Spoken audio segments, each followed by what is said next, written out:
Hi guys, Russell here. Welcome to the Home Brew Republic Brew Review. Today we're checking out the Mangrove Jack's Juicy Session IPA. If you've ever looked at the Mangrove Jack's Craft Series kits, you've probably noticed they're a little bit more expensive than the standard kits, but they actually reflect exceptional value for money in my view. The Craft Series kits are cold-filled pouches, which is a different process to creating a canned kit that Mangrove Jack's claim protect the characteristics of the premium malt that we're brewing from. The second and third reason is that the kit comes with a premium brewing yeast and the dry hops required for the brew. Alright guys, let's open this kit up and see what it looks like on the inside.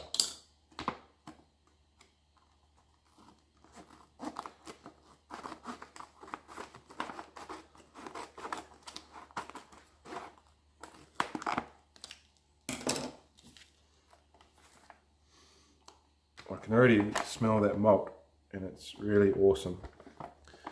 So what we can see with the pouch is that there's two sides. So in side number one, what we have down here is our premium brewing malt, and in side number two, which is the dry side, we've got our hops, which come with the kit, and it's 50 grams of citra.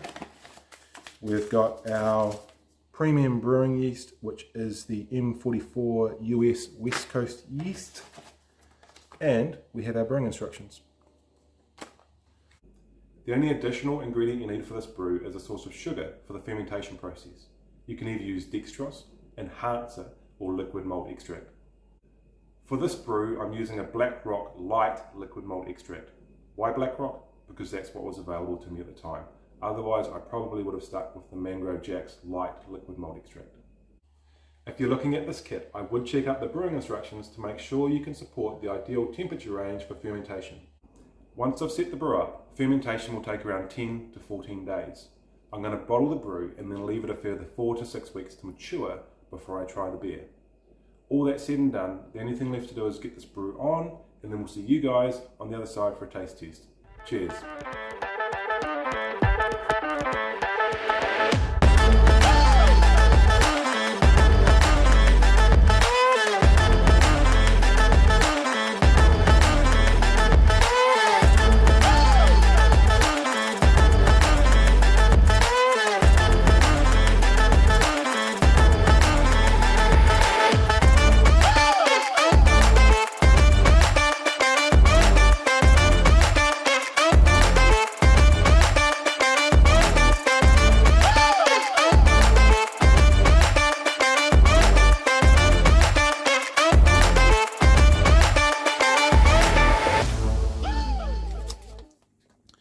Here we are guys, welcome to my garage. I left the brew overnight, so it would have been well over 40 degrees yesterday with the boiling water that I put in. So I did use the fridge a bit to bring the temperature down.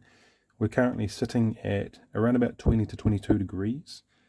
I did mention that this brew had quite a specific temperature or recommended temperature range for fermentation, so I went in and rechecked the instructions. So the recommended fermentation temperature range according to the instructions is 20 to 25 degrees Celsius. We are using a craft yeast for this brew, which did come with the pack, and I do like using craft yeasts because they give you a bit more control or a bit more room to experiment in terms of finishes, and this one of course came with the kit. So the finish that is described with this yeast is an exceptionally clean flavour, ideal to bring out the hop character in the beer. And I anticipate the hop character will be a big part of the finish, given this is a big juicy IPA. But what I did find interesting when I had a look on the back of the yeast is the recommended fermentation range is 18 to 23 degrees, which varies slightly to the instructions. So I'm probably going to go by the yeast packet in this case, and I'm going to aim to stick inside that range of probably 18 to 22. So a little bit under / right at the low end of the instruction range, and right on the recommended range, or the bottom half of the recommended range for the yeast. So all that said, I'm going to get this lid off and we will pitch our yeast.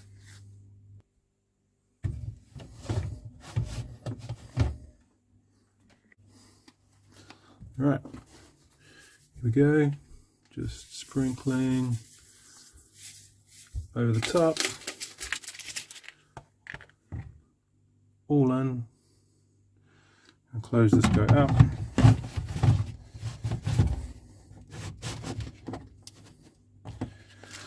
Then we're going to leave them to it.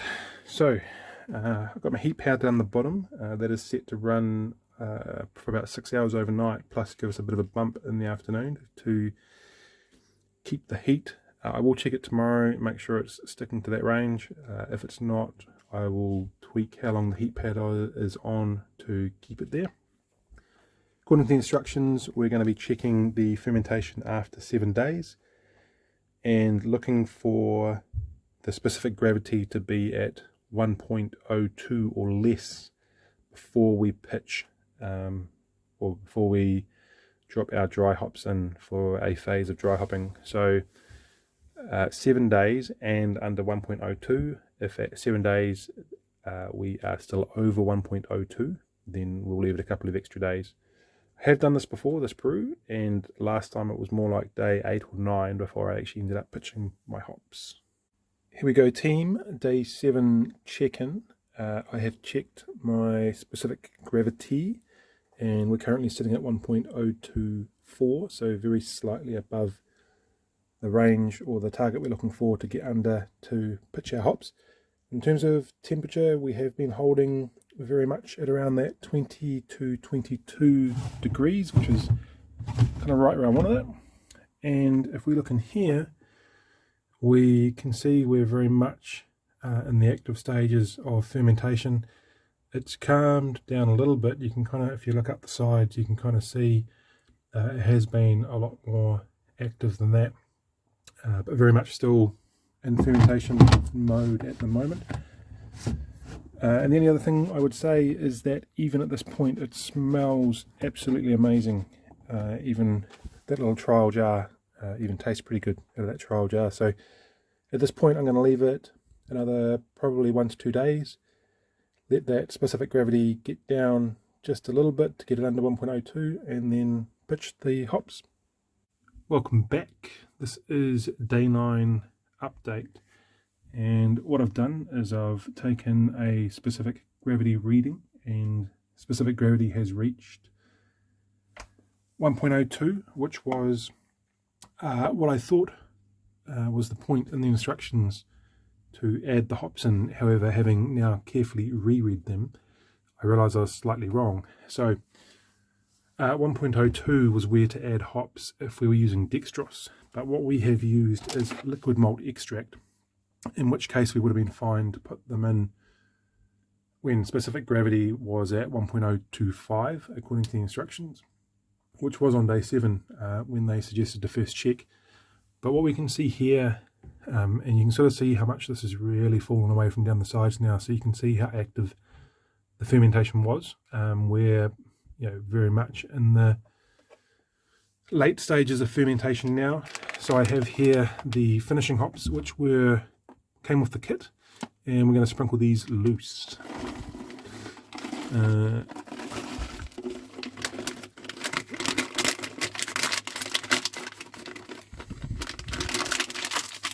So those will sink away into there. I used to fairly firmly be a sock hop kind of guy, try and contain the hops. The argument for going commando and chucking them in loose is that you increase the surface coverage of the hop with the brew, which particularly when you're looking for the transfer of characteristics, which in this case as a finishing hop we're looking for the aromas and a little bit of flavour on top. It's going to help with that transfer. The disadvantage with this approach, if you have a look around online, is that you can wind up with a little bit of organic matter in your brew. So the 3 things that I will do to help mitigate that: number 1 is I will put finings in. Number 2, I will cold crash about 24 hours before I bottle. And number 3, I will siphon off into a bottling bucket and use a sediment filter. So from where we are now, we're day 9. I am going to take this out to 10, 11, 12, 13. 13, 14 days and give those hops a chance to do their thing. So I'm quite happy to let the brew sit there, even though fermentation might have come to an end.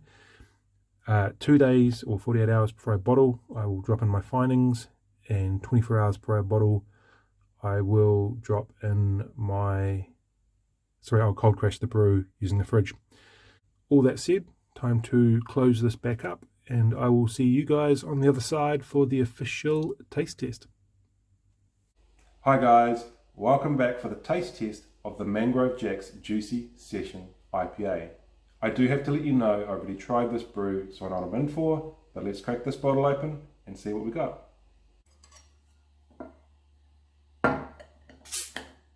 Man. There are 2 words in the title, big and juicy, and both of these words epitomise the brew that we've got. Let's pour this and check it out.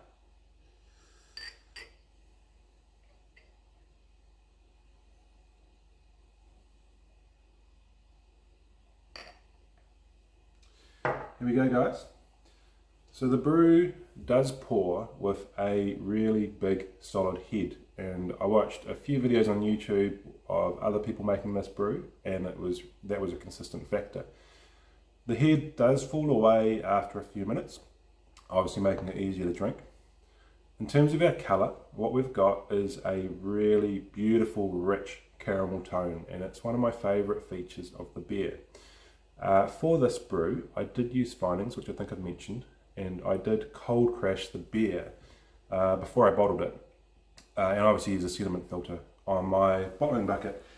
And I think those factors have helped contribute to what's a really beautiful, clean finish in the colour.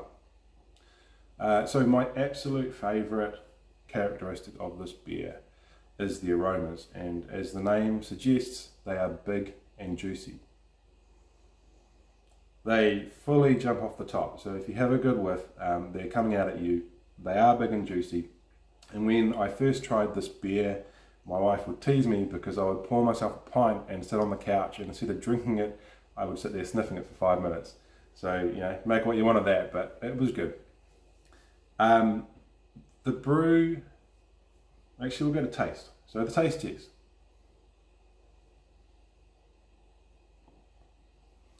So again, back to big and juicy, what we've got is some really big tropical notes which come through right on the front of the taste. There's a really smooth transition into a mid-bitterness after that, and all in all, it's a really beautiful beer to drink.